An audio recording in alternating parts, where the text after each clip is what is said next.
Hello everyone and welcome back to more Knowing Wheel, where today we finally return. Yes, for those of you that keep up with Knowing Wheel, you'll know we actually did a little preview show last week, of course, when Sebastian Vettel announced his retirement. And then, of course, during one of the most exciting races of the year, or one of the most chaotic even, I should say. And then, of course, the absolute just carnage ensued, sudden driver transfer news. Jamie decided it would be a good time to be on holiday and not be able to record a show. So we've kind of missed everything over the last week or so. So this one is going to be interesting. I don't know why I decided to wait, but we have waited for Jamie to return. How are we doing, mate? I'm good. I got back like about midday today, maybe a bit later than that. For context, I was actually asleep when Matt called me on Discord. So that sets a precedent of how this might go. Yeah, I think this one is going to be a bit more of a rambly episode, to be honest. I mean, originally, we had still kind of planned just to do a bit of a Hungarian Grand Prix review. And then it took Jamie a week to come home. And then, of course... you knew that. No, you told me... To be fair, originally, you told me you were home at some point last week, rather than today. You never actually gave me a proper date. Never mind. But... I mean, apart from that, though, obviously, Daniel Ricciardo, Oscar Piastri, really Fernando Alonso, to be honest. Mark Webber. And Mark Webber, of course, yeah. Kind of just decided instead they would just basically light a stick of dynamite on the F1 driver transfer news. Because, I mean, we spoke about this a few weeks ago, and we were kind of a bit upset with how dead F1 2022 driver news was going to be. And now suddenly everyone's moving teams and no one knows what to believe anymore, which is kind of mad, isn't it? Yeah. And it, rather amusingly, has all blown up in the face of Alpine, who I'm not particularly fond of, so that's all quite funny. No, exactly. But I mean, do we want to talk about that first, or should we just quickly discuss the we'll do a bit Hungarian of admin, Grand Prix? we'll do a bit of admin first of all, of course. Hungarian Grand Prix then, Jamie. Very, very weird in my eyes, because there's no way a driver should be able to go 10th to 1st at Hungary and it still not be a hugely memorable drive. Like, don't get me wrong, Max did really well, but that should have been, like, one of the best drives of the year, but Ferrari kind of handed it to him.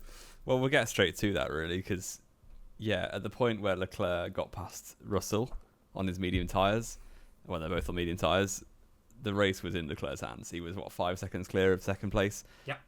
And pulling away. He seemed to have the fastest car on the day. And then what on earth were Ferrari thinking, putting him on hard tyres? I do feel for Leclerc there, but it just sums up the season. Sainz. Yeah. And Sainz did the proper strategy and still only finished 4th. So, it was a very complete Ferrari self-destruct, and Leclerc ended up finishing 6th when the race was in his hands, which is yet more points that Ferrari have thrown away by being incompetent, and the driver has sometimes thrown them away as well, to be fair. But it must be getting on for 3 figures of points that they've lost through reliability or strategy or mistakes now. It is quite impressive, though, isn't it? The fact that often, we talk about a failed championship campaign as either being driver error, team error, or reliability, and Charles Leclerc and Ferrari are going for the whole trifecta. Yeah, they're trying to do the bingo card of every reason you might fail. You don't see many... I'm trying to think of, the last time we saw a season where it was all 3 that seemingly were just absolutely throwing away. Because, I mean, let's be fair. Let's not take anything away from Max Verstappen, first of all. He did do a fantastic race. Yeah. He won despite spinning as well. Yeah, just passed Leclerc twice for a laugh. Exactly. He went, 10th to 1st. It wasn't handed to him. He had to make the moves on track, basically all of them, or the undercut at least. Like, the in and out laps were very good from him, but it wasn't particularly difficult. It's just kind of he's the best driver on the grid right now, and one of the best cars on the grid.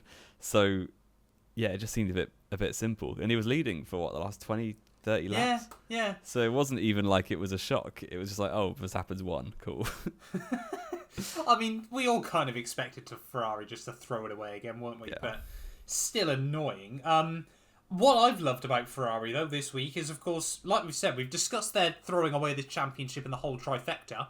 Mattia Binotto has still come out and said nothing needs to change. Yeah. After the week before that, proclaiming they're going to get a 1-2 finish at Hungary before getting not pole and a 4-6. So, there we go. it's very strange. I can't remember who the big boss man at Ferrari is now, like above Mattia.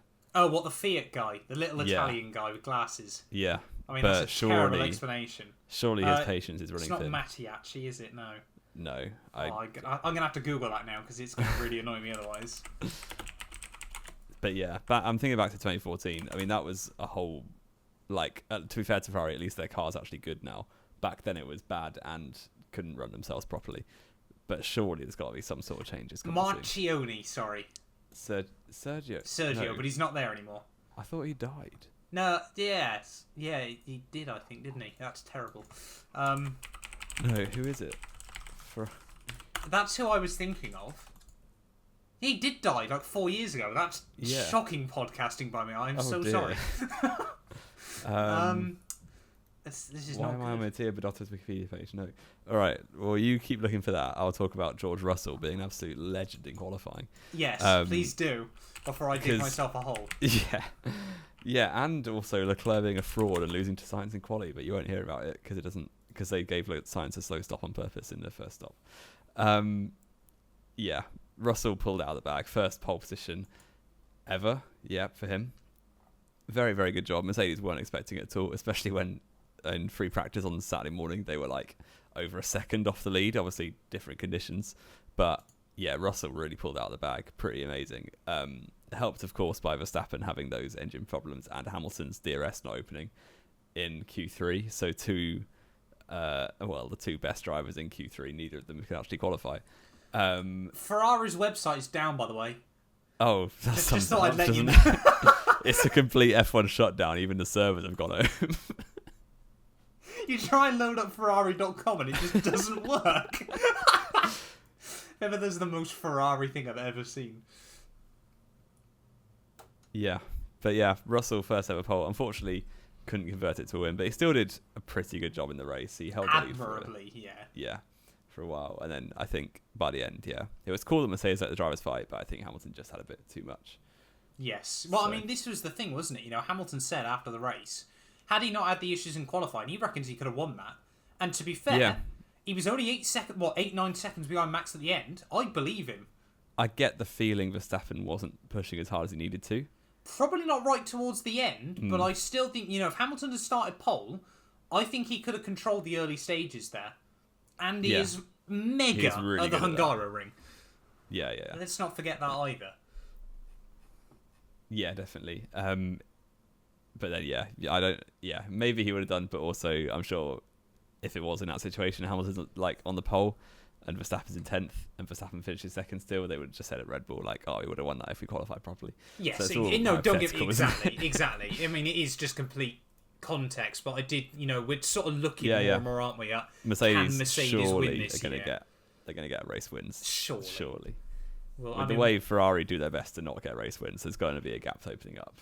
You'd hope so, wouldn't you? You really would. But I mean, we want to do at some point later on in the summer break. We're going to try and predict the last few races of the year, so that's going to be very, very interesting. So make sure you get yourself following the channel for that.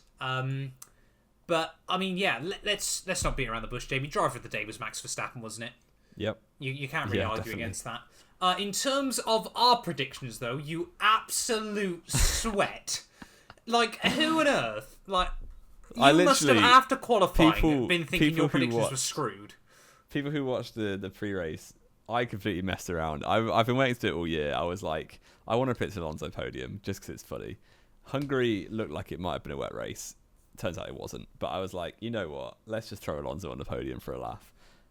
And he didn't really get anywhere near. He did get best of the rest, to be fair to him. No, Lando didn't he? No, Lando did. Yeah. Alonso, got almost best of the rest. Nowhere near third place, which is where I put him. But, I took the rest of it seriously, so I put Verstappen and Hamilton 1-2. And that exactly came off. And so you got 4 points there. Yep, I put pole for Leclerc, which was wrong because he's a fraud. I put win for Leclerc, which was wrong because Ferrari are frauds. But I did get Max and Hamilton on the podium, which netted me 2 whole points. I got 4 and you got 2. Yep, so Jamie once again extends the gap, which I find incredibly frustrating. I don't know how it's happening, but it's all good. Just by pure luck and just the most eggy predictions I've ever seen. It's the problem. I Pretty reckon much. this year I've had as many podium predictions correct as you, just not in the right places. Yeah, well, I think I'm averaging about 4 points a race, which That's is just pretty mad. bizarre. I don't like doing this. Shall Next we do year, a quick we're scrapping roundup that. of the F1 fantasy? Let's go over to F1 Fantasy, Jamie. I'm guessing we did not do well this week. It was a pretty shocking week for the template. So, yeah, obviously most people have the Verstappen Leclerc Ferrari combo I don't. with one of the Alpines and then a couple of back end drivers. I don't. So, do you know what is your team at the minute? I've got Russell, Verstappen, Leclerc, Alpine, Albon, and Magnussen. Yeah, so you've basically gone for Russell and Alpine over Ferrari and one of the Alpine drivers. Do you blame me? Not really, no. No, there we go. So with that, but I've yeah. definitely scored more than you this week. I got, with my team of Verstappen, Leclerc, Ferrari, Alonso, Albon, and Joe, I got 141. Which has got stunned silence from Matt. I got 139. Oh, wow. Wow, there we go. I just it's pretty picked poor. up my team. It's a pretty poor week from both of us, but yeah, you did worse than me. I did bad. Although saying that, my like rank for the week in Matt's league was 1,101. So that's not that good bad going. out of 5k or whatever we're on now. We're up to 4.47. 4.47. That is genuinely mind blowing.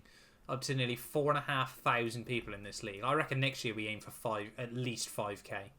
Oh yeah, definitely. We can Definitely. do that. So where are you currently then, Jamie, in the league? I am 499th. That's Absolutely good smashing going. it. I'm I know. 706th. How many points are you ahead of me still? It's not many, is it? Well, I only extended it by 2. I'm on 2310. I'm on... Oh, sorry, I'm on 2271. So, Yeah, so there's not only much in it. 39 points in it still. You might have a which- chance of winning that one. So Hopefully by the end of the year. In terms then, Jamie, of race rating from the Hungaro Ring, yeah, what it was- are we going to give it? it was good. It wasn't like Silverstone, but it was certainly entertaining. You kept on the edge of your seat, or maybe not the edge of your seat, but it was intriguing, I should say. Like strategies were always there. Drivers were close enough that we had a bit of a top 6 battling rather than just a top 1 or 2. I'll go for a 7. A solid 7. I mean, normally I rate these races slightly higher than you, and I'm going to continue that trend today. I think it was worthy of an 8. Very nice.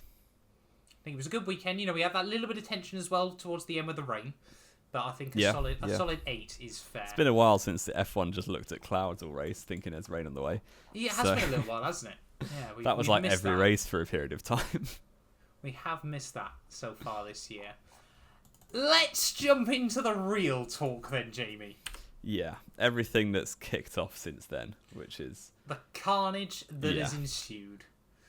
So, do you want to give us a bit of a rundown from the beginning? Timeline of events starting on Monday morning. Nope, we'll go back even further. We're doing last Thursday. Okay, Sebastian Vettel announced his retirement after turning down a contract extension from Aston Martin, leaving them the summer break to find a new driver. Over the weekend of the Hungarian Grand Prix, Lawrence Stroll and Fernando Alonso have a few coffees, go on a few dates, and... Apparently they've been doing it beforehand. Oh, really? Well, as far as I know, Aston were trying to get Vettel back. Alonso was not the first choice. No. But yeah, once Vettel retired, he was the first choice. Did make me chuckle. All the people on Twitter saying that Alonso snuffed Seb out of a seat. Because that didn't happen. Did enjoy that. Definite Vettel lie. fans looking for more reasons to dislike Alonso. Yeah, so Alonso is announced Jamie's at Aston being Martin. arrested. Yep, so shockingly there's some police cars or ambulances in Manchester City Centre. Who could have thought that? Yeah, Alonso goes to Aston Martin kind of out of the blue on the 1st of August, Well, he's which is very completely out important. of the blue. The blue being Out of the Alpine. blue into the green. Yeah. Sorry, that was a really bad pun. That was shocking. Yeah, and we all think at this point, oh, that's weird. We didn't see that coming. But obviously, Alpine are just going to promote Oscar Piastri into the seat. That makes perfect sense because he's their reserve driver. He's a young driver. Should be in his seat already and isn't. Yeah, and then that's exactly how he played out. Alpine announced Piastri the day after, I believe. Was it Tuesday? Was it Monday? It was the 1st of August, no, the 2nd of August, wasn't it? if I Yeah, so it would remember have been correctly? Tuesday the 2nd. they announced Piastri, curiously without a press release quote from Piastri, who was busy sleeping in Australia at the time of the announcement.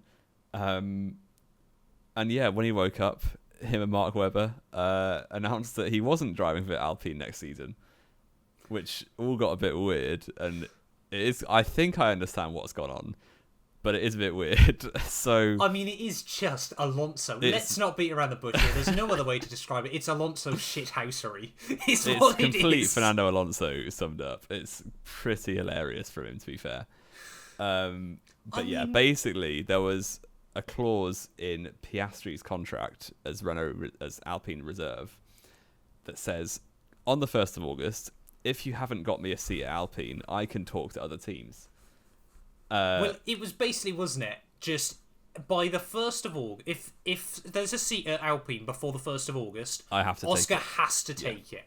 Once the 1st of August runs around, he has no obligation to take that seat if he's in talks with other teams. Yes. Yeah. So what does Alonso do? Alonso blindsides Alpine because he had a contract offer on the table of a 1 year with an option of a to second extend, year. Yeah.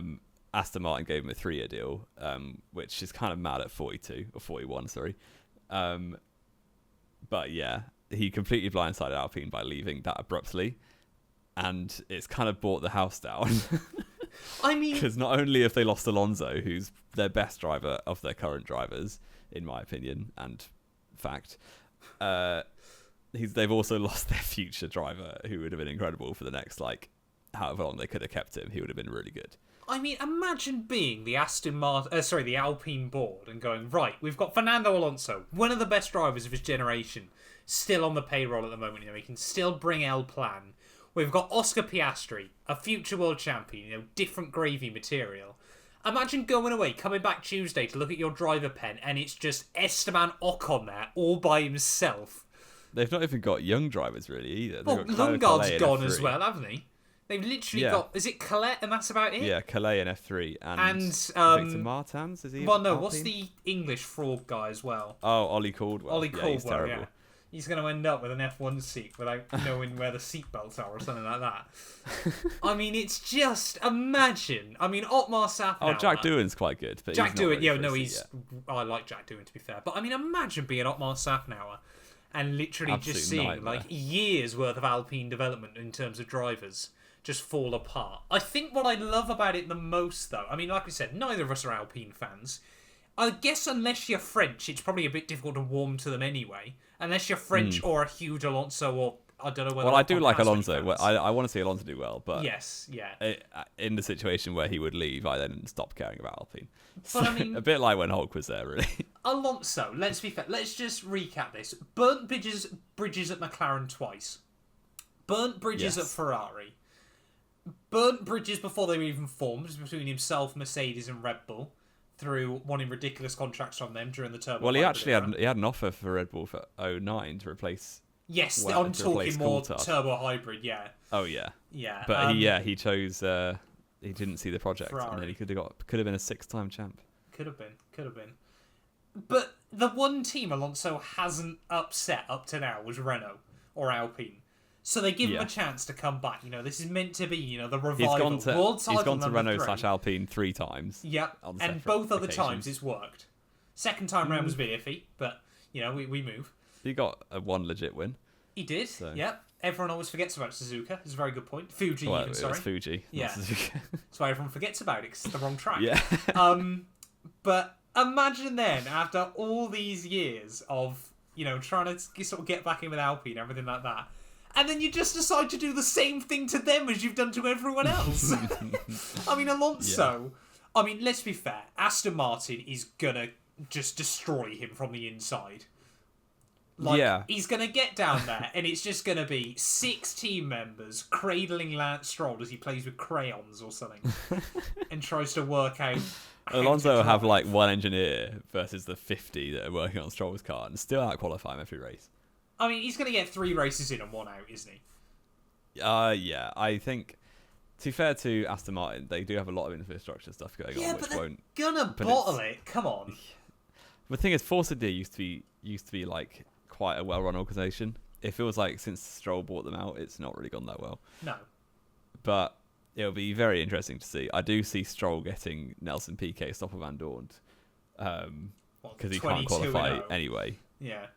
But yeah, I don't think Stroll's going anywhere for any time soon. I mean, I guess the other real question is, isn't it? Really is.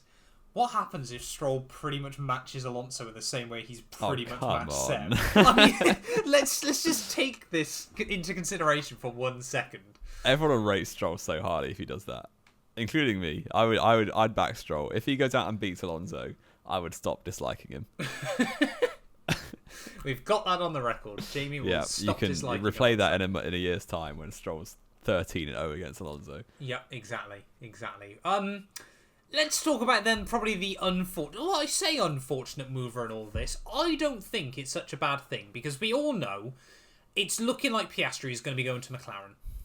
Yeah, now, first Mark Webber's of all, worked his magic really well there to get him McLaren, by the way. Exactly. First of all, Piastri Lando Norris has got the potential to be a just insane lineup in the future. Yeah.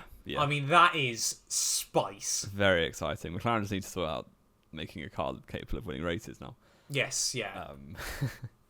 But yeah, the driver lineup, if they can retain both of them for the long term, that's Lando's locked incredible. in. Yeah. And I can see Oscar Piastri staying there a little while if he gets the gig.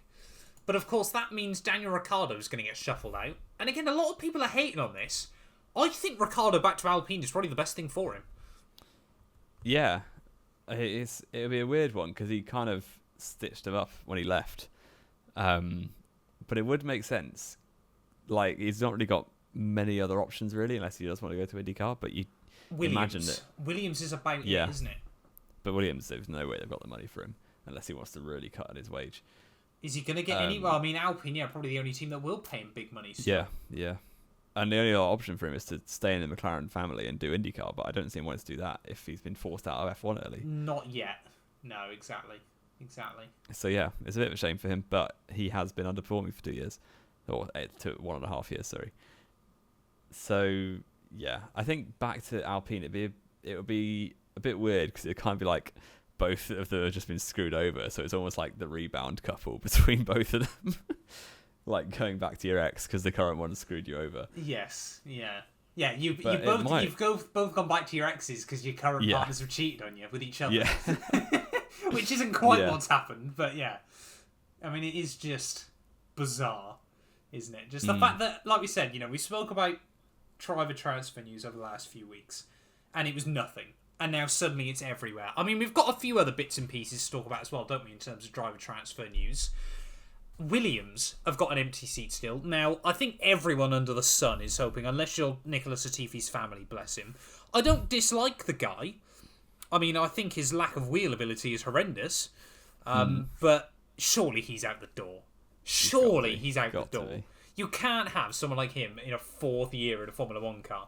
Although then again, Stroll's in season 7 coming into. But Stroll is actually alright sometimes. Latifi has had a Q3 at Silverstone, and that's his entire career. Hungary last year? And a Q3 at Belgium, which he also got. Did he? Oh no, he qualified 11th, but then got points because people ahead of him crashed on the formation lap. Yeah. Perez. Yeah, Perez and Norris didn't start, of course, because he... Norris started 10th, I thought. No, he didn't. Oh, did he start from the pit lane? He pulled out. Oh. Yeah, he started from the pit, sorry. Fair enough. But yeah, 52 entries in F1, 27 years old. 27? I'd forgot about that. Yeah, surely he's going. And I, for one, I want Logan Sargent to get it. I mean, have no bones about it. Really a toss-up, isn't it, at the moment, of either Sargent, De Vries, or Piastri if Ricciardo wants to stay at McLaren. Yeah. Or Ricciardo. Yeah, I really don't see Ricciardo happening. No. Like, even back in the day when Hulk was looking for a seat, they couldn't afford Hulk. So Ricciardo's contract is going to be mad. So yeah, I think one of your own, Logan Sargent. I think Nick De Vries. What do you mean one of your own? He's Williams Academy, isn't he? Oh, right, okay. I thought you meant American. No. Yeah, I think Nick De Vries' ship has sailed almost because it's been 4 years since he won F2. Or it will have been 2023. Yeah, 3 years really, isn't it? Yeah, so 2 years at the moment. 3 complete seasons of no racing. Well, he's been doing other stuff. Oh, he's been doing FE, hasn't he? Yeah. But even so, he's also like 26, 27 now. Yeah, I mean, I guess it just depends what Williams want, isn't it? Because, of course, we forgot to mention Albon signed a multi-year deal, isn't it? Yeah. Fair play. I think he absolutely deserves that with the season he's ran so far. Yeah, nice to see Albon definitely getting some credit. And nice to see him somewhere where he actually feels happy as well in Formula 1, which is really good. Yeah, and it's very well suited for him right now. So fair play. Stay there as long as he needs. Yeah, I think Albon, well, he made his debut 2019, didn't he? So he's going into his, fourth, or it would be fifth Third year. season. But we had a year out. Yeah. Yeah. Yeah, he did So 20... No, did maybe he they do want 2019? He did, well, he debuted in 19, Yeah. did full 20 with Red Bull, Yeah. out in 21, 21 and yeah. then back in 22. Back in 22, yeah. So third season he's in. So I guess that is quite young to be leading a team, or quite inexperienced to be leading a team, but then the experience wouldn't, like, Nick de Vries in the car isn't really any more experience, other than he's just sat in Mercedes meetings for the past, 5 years. Well, I think this is the thing, isn't it? You know, you sort of... Again, it depends, because, I mean, I've always wondered more recently whether we'll see Williams move away from Mercedes power. Yeah, potentially. I wonder whether we'll either see him become like an Alpine customer team, or honestly, if I was going to put my money anywhere, I reckon they'll go Red Bull powertrains. It wouldn't surprise me, and the Porsche deal looks fairly likely with them now as well. It's a guarantee, I thought. Porsche had already bought a stake. It's not been signed, but yeah, basically it's done. Or no, but Porsche to completely take over the Red Bull powertrains in 2026. Yeah. I think we could see Williams really change up their model over the next few years, and I think Albon's a fantastic place to have that. But I wouldn't be surprised if they say just brought in de Vries for 1 year, just to sort of see how he gets on, and then bring up Sargent or something like that. Yeah, maybe. And Sargent obviously needs the super license points, which shouldn't be an issue as long as he's top 5-ish in F2. Yeah, so which he's on in track for, isn't he? Yeah, he's still third in the championship. Obviously, as soon as I pin my colours to the mast and back Logan Sargent, he has a terrible weekend in Hungary. Of course. For reliability issues, of course. But yeah, it looks like he should get top 5 in the championship quite comfortably. Yes, yeah. We'll wait and see now as he finishes 9th, but, you know. I guess the only other really sort of driver transfer news we've got, isn't it, or not driver transfer news necessarily, is could we see Mick Schumacher leave Haas? And I honestly believe he might swap with Zhou Guanyu. That would be a curious one. I mean, it's basically confirmed he is going to leave the Ferrari Driver Academy. Yes. Yeah. So that is who that seat is for, the second Haas seat. And but is Zhou Guanyu a Ferrari Junior? He used to be, a long time ago. Yeah, there's that TikTok with him and Leclerc doing dances, isn't there? Yeah, I'd rather not remember that, to be honest. But yeah, it's a curious one because Mick, you feel like his best place at the minute is to stay at Haas, but if he wants to leave Ferrari Driver Academy, he kind of has to vacate that seat because it's for those drivers, unless Haas want to cut ties with Ferrari as well, in which case they can give it to whoever they want. Not convinced he'll leave the FDA just yet. I think he maybe left it on the hope of getting the Aston seat. Or I think that was a big part of it, yeah. Yeah. Because the big talk, wasn't it, was Seb wanted Mick to replace him. Yeah, which is complete sentimentality over sense. Oh, yeah. Yeah, it'll be interesting to see. I don't think, if I was to guess now, I think it would still be Magnussen and Schumacher next year at Haas. I wouldn't be against Zhou and Mick swapping, though. I think that would be really interesting. But you've still got the issue with Pourchaire then. Yes, that's the other thing, isn't it? Pourchaire desperately needs an F1 gig at some point soon. I think maybe 2023 he may have to sit out a year, especially if he wins Piastri F2. Sort of thing. Yeah. I don't think he'll win F2 this year. I think we're going to see another F2 driver in Drugovich and then not make the step up. Yeah. I don't think Drugovich will get a seat anyway, really. We need more teams. Yeah. Another thing that I did, going back a bit, we didn't plan the script or anything. No. That's not even sarcasm, we genuinely didn't. You don't know where I'm going with this, but I got no idea. This could be anything. If McLaren don't snake Ricciardo out, and they do keep Ricciardo, and obviously Piastri's basically burned his bridges with Alpine now, he could end up being snapped up by Red Bull, which would be incredible. and end up at the I'm AlphaTauri. not convinced he'd want to go there. Well, surely, if he did a year in AlphaTauri or 2 years in AlphaTauri, he would be nailed on for that Red Bull seat once Perez gets bored. If Or things Red went Bull. well. Red Bull get bored of Perez, sorry. I'm just not convinced that's the right way for Piastri to go. I don't think he... And I can't see Mark Webber trying to push him down the Red Bull Avenue either, funnily enough. But Webber spent so many years at Red Bull, he must have some friends there still. Oh, yeah, I'm not saying... well, when I was at Silverstone, Mark Webber's dad was in the back of the Red Bull garage for a little while, which I thought was really interesting. But I can't see Mark Webber actively pushing one of F1's youngest new talents straight into Red Bull's hands. Maybe. Although we say all this, of course, after he left Red Bull, he was a Porsche driver for a long time. Yeah, and like Webber, there was bad blood with Vettel, but I don't think it was bad blood with the rest of the team. He didn't like Christian Horner and Helmut Marko because they kept protecting Vettel. Yeah, that was the but problem. then I think if he was to look back at that in hindsight, he can almost see why they were doing that. Obviously, it hurt, but you never know. You never quite know. But if, like, say, I don't know, Alpine get Gasly, because also there's talk of, well, it's basically confirmed, there is a release clause that Gasly can move up the grid effectively. Like, if a team above AlphaTauri in the championship which is makes most an of offer, them at the moment, which is basically all of them, he can leave. So if Alpine was to make an offer, which I don't think will happen because Ocon and Gasly don't like each other. But it would be a very French team. It would be, and that would be ideal for them. So say if that happens, there's a vacancy at AlphaTauri. There's no real option, maybe Liam Lawson, but I think that he's missed his opportunity this season almost. Isaac Hadjar is a shout, but I don't think that'll happen. No, we need another year. Yeah, well, he's only at F3 at the minute. I think he will win the championship, but there's no way, like, only really special talents can make the step up from F3 to F1, such as Lance Stroll.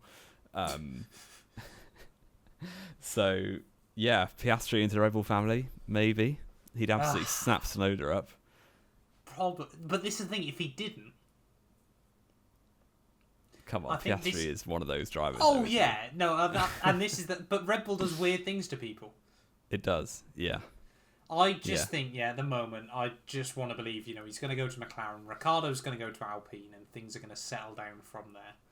Yeah. I mean, there's so much speculation, isn't there, at the moment? It is just rampant everywhere. Also, I put a message on chat in a week. Like, 10 years ago, we're in the summer break in 2012. You've got, fast forward 10 years, and you effectively got Vettel and Alonso, the two championship protagonists, replacing each other at Force India, which I quite like. Which is mad. Yeah. There's quite a lot more speculation, but do you want to go into that? I think the AlphaTauri seats are a bit up for grabs. I don't know how I'm not convinced. I think AlphaTauri are going to stay pretty stable into next year. I think they can. I think if Gasly's wanted, he will try and get out because that car is just going backwards. But I don't think that'll be till 2024. Maybe not. Yeah, depends. It all depends on what happens to the Alpine seat. To be fair, Tsunoda, he'll probably get another year, but he's not doing great at the minute. Like, he's pretty much matched Pierre. Well, Hungary was particularly. He's matched him on like certain results. Like, I think Gasly is beating him in the points quite easily, but by a lot, certain races, like Tsunoda's been a bit 2021-ish, where he just like finishes 17th when Gasly's in 11th or 10th. When? It's like, well, in Hungary he finished last. Oh, did he? Yeah, basically he just. So currently, Yuki Tsunoda is 5 points behind Pierre Gasly. Yeah, and Gasly lost 4 in Bahrain. Oh, here we Tsunoda go. gained 2 from that DNF. But anyway, like, Gasly is, like, despite the points, obviously the points are less readily available this year completely. But yeah, it's been very unfortunate for both drivers to not be able to show their true colours this season. Tsunoda probably will get another year, but if there was a young Red Bull driver pushing the ranks, I think he probably would be out the door. But luckily for Yuki, there isn't. No, exactly. There's, I think, still a lot more to play and a lot more speculation, isn't there? As we get into the second half of the year, though. I mean, we could literally just ramble on for hours, couldn't we? About what might happen. Yeah, and knowing our luck, by the time this podcast goes out, it'll all be confirmed. It'll all be wrong anyway, so... Yeah, I think... Is there anything else we wanted to touch on, Jamie? I don't know if there was, really. I don't think so, was there? I mean, we're probably forgetting something No, glaring. we got summer break, of course. Yeah, I'm leaving the country twice in a week to different countries in like 2 weeks' time. Mysterious, wasn't it? For no reason. Where Yeah, are you going basically, on holiday, Jamie? Yeah, I'm away in Spain, and then I come back and go straight to the Belgian Grand Prix. Fair enough. And I'm away next week as well. I don't know how consistent these, or how weekly these podcasts will be during. Well, they're going to be weekly. We're going to try and keep them weekly. Yeah, we're just going to have to record them way in advance and probably miss out on news. So we apologise for that. It will be knowing last month's wheel. Yes, exactly. Yeah, knowing wheel that everyone knows already because it's already been confirmed by the time we talk about it, which is always fun. Always fun. But I guess we should round it out there then for this week's ever most rambly of episode. Thank you as always, Jamie. You know, it's nice to have you back on the show as always. Make sure you check out all the links down below because I realised we forgot to mention those at the start of the show. So Spotify, Manscaped, F1 merch, clips, everything like that. I definitely recommend checking it out. Bybit as well, of course, the big one. And yeah, we'll be back then. I think next week we're going to do a bit of a special show where we look back at our pre-season predictions because I know full well I egged some of those. I think I smashed it. I think we'll wait and find out next week when we're back. But thank you all so much for listening, and we will return very, very soon with more Knowing Wheel.